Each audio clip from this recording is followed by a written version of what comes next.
¿Qué tal, gente? Bienvenidos a un programa nuevo en Ball Game, después de un fin de semana muy frenético. Hoy vamos a hablar del noveno torneo nacional de flag football que se llevó a cabo en Tecámac, un torneo avalado por la Federación Mexicana de Fútbol Americano y que sirve como proceso para ver quiénes pueden formar parte de la selección, tanto varonil como femenil, de la disciplina. Y pues bueno, sé que hay muchos rumores, sé que hay muchas cosas que mucha gente se pregunta, qué pasó, cómo pasó. Yo les voy a contar lo que yo viví, lo que yo presencié. Yo no llevé equipo, yo fui prácticamente a sacar material, a hacer grabaciones, a visitar a gente, amigos, etcétera.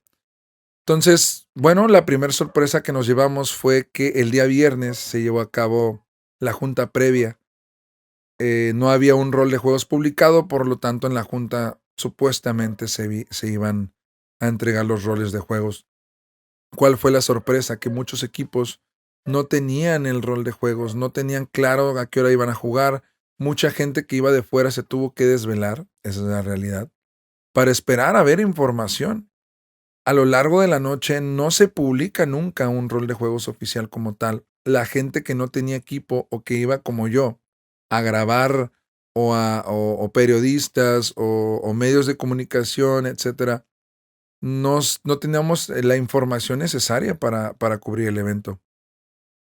Se había anunciado que los primeros juegos iban a ser en punto de las 7 de la mañana. Entonces, pues bueno, a muchos no nos quedó, e incluso equipos, que llegara a las 7 de la mañana para preguntar en dónde y a qué hora iban a jugar. Algunos equipos, en el caso como la selección baja, ya tenían más o menos claro a qué hora jugaban, y esto fue porque la federación, en la junta previa, entregó un rol de juegos por Excel. El rol venía básicamente campos, pero no venía, o sea, venía como por el algoritmo o por la clave o por la fórmula de Excel, y prácticamente eso era un archivo de Excel que entregaron a básicamente la mayoría de los equipos o representantes de las asociaciones para llevar a cabo el torneo. El día sábado nos presentamos al campo para preguntar cómo iba a ser la dinámica, los juegos, y nos llevamos la sorpresa que el torneo empezó media hora después.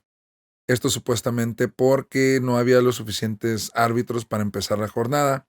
Algunos llegaron tarde, los campos ni siquiera estaban puestos, los árbitros los terminaron marcando, o sea, estaban pintados, pero no estaban con los conos o con los pilones. Al final los oficiales llegaron y montaron todo lo que era el campo. Pero varios campos comenzaron con solamente un árbitro. Y esto en un torneo nacional, digo, no es del todo tan grave, pero mucha gente viaja desde muy lejos para tener un torneo, pues con lo mínimo, ¿no? Que es con los horarios a tiempo, con árbitros. No te estoy diciendo, no vamos a hablar mucho del arbitraje porque creo que ese punto, todos los torneos siempre van a flaquear. Los árbitros o el tema del arbitraje, pues siempre va a haber quejas en contra de esto porque pues suele pasar. Son seres humanos, se pueden equivocar, pero no que no haya los suficientes árbitros. Ojo, fueron 290 equipos repartidos entre más o menos 8 categorías, tanto desde las under 14, under 12,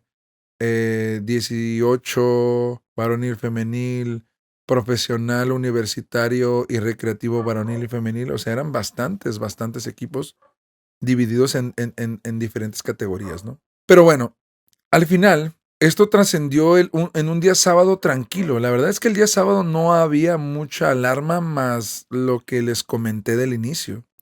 Un rol de juegos que no fue anunciado. Ya empezaba a haber quejas por algunas personas que estaban ahí, pero nada alarmante.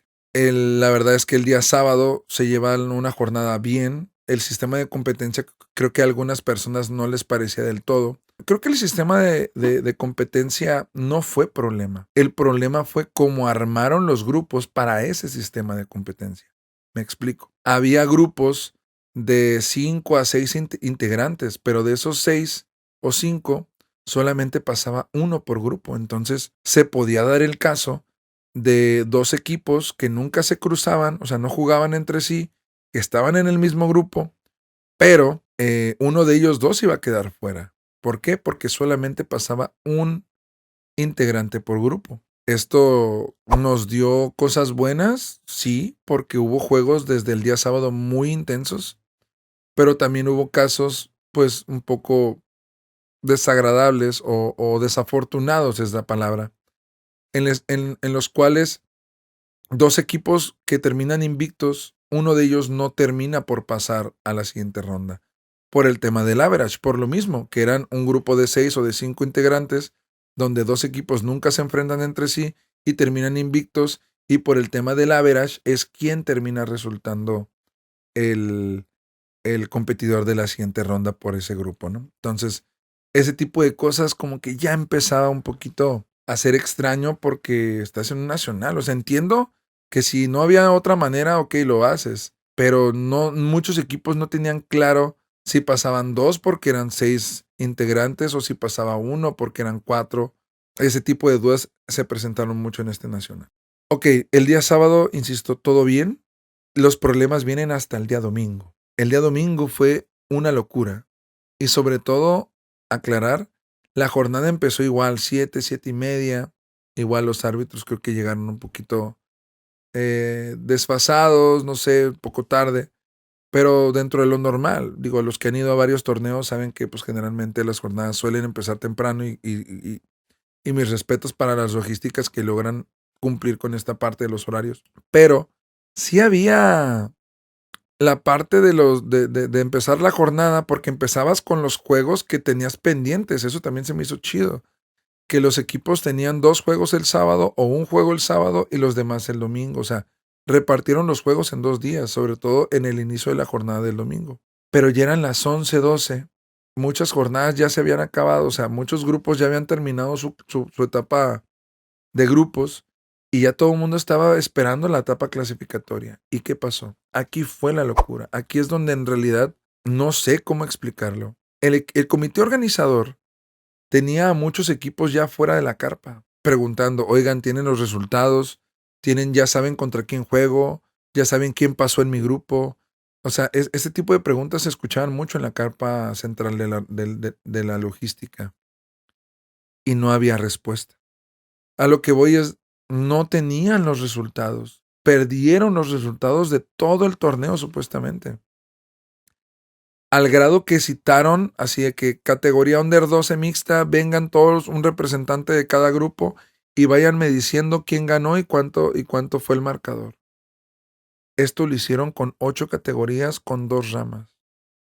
Tardaron aproximadamente 2 horas, 2 horas y media, 3 horas, para resolver cómo iban a ser la ronda de eliminación directa, cuartos de final, semifinales. Fue una locura. Tardaron demasiado. Y esto, en teoría, no debió haber sido un problema tan grave.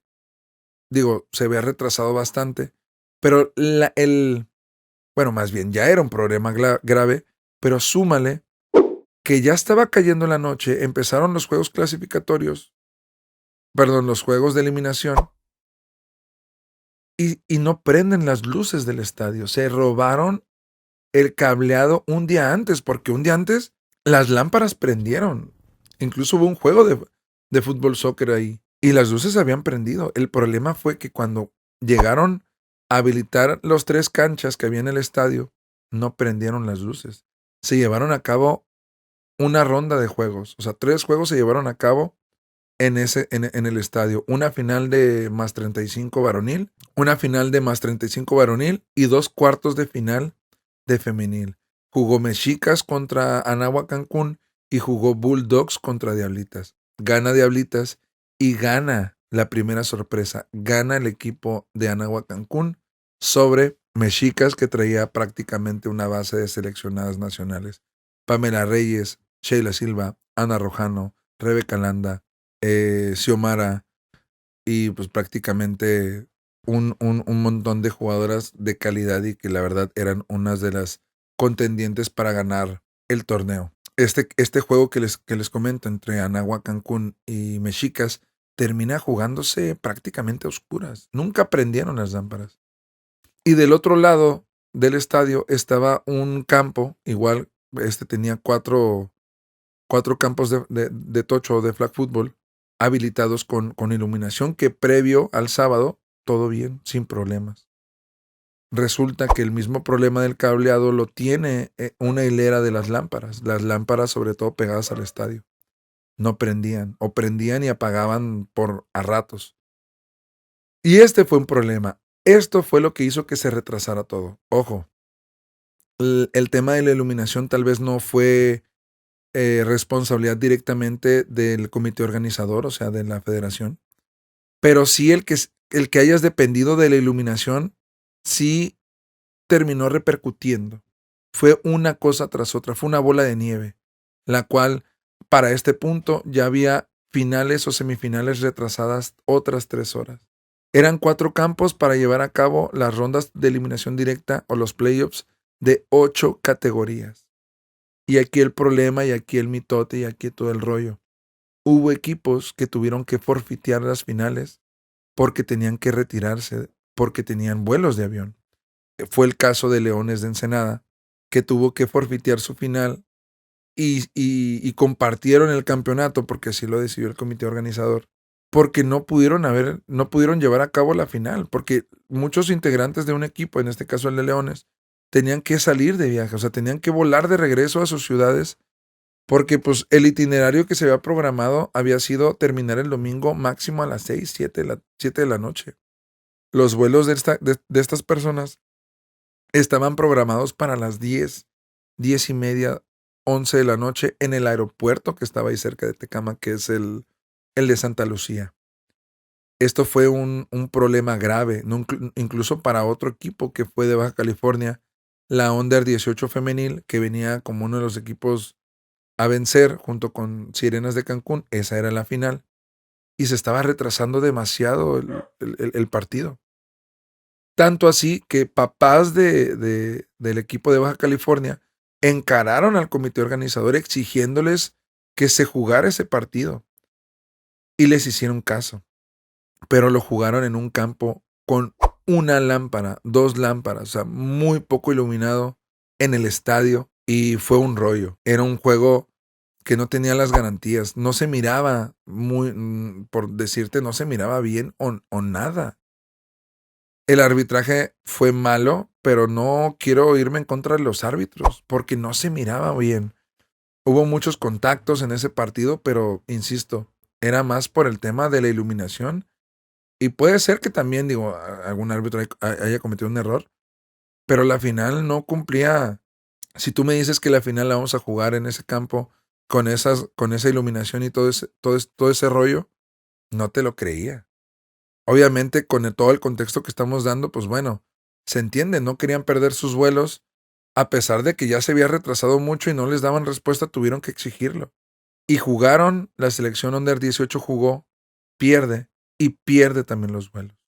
Se metieron en un problema ahí. A pesar de que alcanzaron a meterlo cuando al comité le exigen, dan la respuesta de que se juegue en tal campo, pues así la selección baja y digo, bueno, pues va, porque pues no podemos quedarnos, no podemos perder los vuelos, se juega y aún así pierden los vuelos. El caso también fue en la final del profesional femenil, que es la máxima categoría. Unas chicas también de Baja California tenían que irse ya y la respuesta, o sea, exigieron o ver alternativas de jugar la final antes. Y creo que al final, insisto, creo que así es, no sé si ya se realizó esto, pero la federación quedó de apoyar a estas chicas para que se regresaron, o sea, como, oye, bueno, tienes que jugar la final, te pagamos los vuelos de regreso, te apoyamos con eso para que no tengas ese problema, ¿no? Creo que sí resolvieron de esa manera, pero en el caso de la Under 18, tengo entendido de Baja California que no les apoyaron con los vuelos de regreso, ¿no? Y bueno, básicamente esto fue lo que pasó en el torneo de la federación. La verdad es de que el torneo se llevó a cabo en la logística muy sucio el trabajo. Entiendo que tal vez se resolvió de esa manera. Yo la verdad es que cuando estaba en la final tuve la oportunidad de hablar con César y le dije al presidente de la federación y le comenté eso. Oye, necesito tu versión. Yo tengo que hablar de esto, pero necesito saber la versión de la federación. ¿Qué pasó? Y la respuesta fue básicamente nosotros contratamos a alguien, esta persona nos quedó mal, no se presentó, no vino, no nos entregó a tiempo, o sea, nos dijo que lo iba a tener o que ya lo tenía y al final no lo entregó, nosotros ya le habíamos pagado y pues esta persona nos quedó mal, ¿no? Esa fue la respuesta. Yo, la verdad, creo que básicamente me dijo, hicimos lo que pudimos, tenemos en cuenta que esto no puede volver a suceder, a pasar, pero pues bueno, ya gracias a la comunidad del flag pues se hizo, ¿no? Se llevó a cabo el torneo. La verdad me quedó un sabor de boca muy, muy agridulce, porque el nivel que se vio en ese nacional fue uno de los mejores torneos que yo he ido. Ojo, en cuanto al nivel de juego, fue uno de los mejores torneos que yo he ido. Pero en cuanto a logística, ha sido el peor. En organización, ha sido el peor.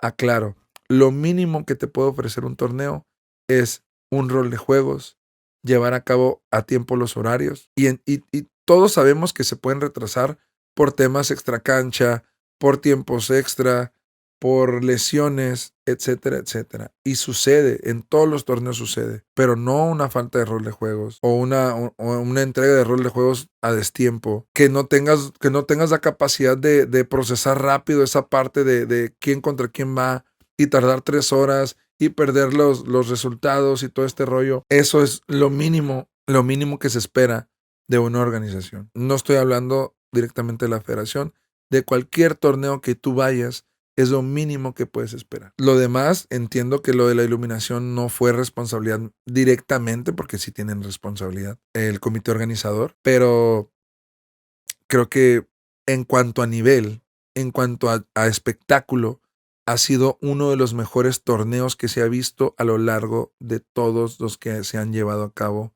en nuestro país. Y lo digo de verdad, en serio. Pero eso no es gracias al comité organizador. Eso no fue gracias a la federación. Eso fue gracias a toda la comunidad que ya está queriendo pelear un puesto, que ya está queriendo unificar el flag.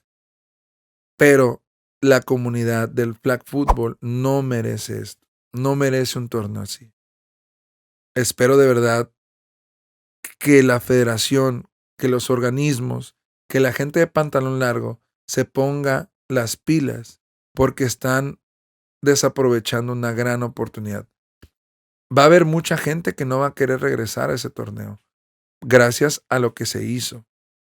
Hay mucha gente, incluso gente que está involucrada, seleccionados que, ¿sabes qué? Es que, ¿qué hago? ¿Cómo defiendo? Pero quiero seguir peleando por mi país. Quiero seguir representando. Pero sí, mucha gente se vio muy decepcionada. Yo se lo comenté a mucha gente, se lo comenté incluso al presidente de la Federación, César Barrera, de que estaba muy enojado, muy desilusionado de lo que habíamos recibido, pero también muy sorprendido de la comunidad del flag, porque la comunidad está sacando, o la comunidad del flag, los equipos, los jugadores sacaron la casta en ese torneo. Hubo gente que se esperó hasta las 10 de la noche para jugar su final. Y la verdad es que eso, mis respetos, la comunidad tiene un 10, pero la organización de ese torneo, la federación, reprobó. Y reprobó muy feo. Gente, muchas gracias. Este video fue así un poquito improvisado, pero les agradezco. Se pueden suscribir, me van a ayudar mucho. Compártanlo. Pues si quieren hacer algún comentario, si quieren contar algo sobre este torneo, sobre el 9º torneo nacional de la federación, coméntenlo aquí abajo. Y pues bueno, mi nombre es Néstor Razo, gente. Esto es Ball Game y adiós.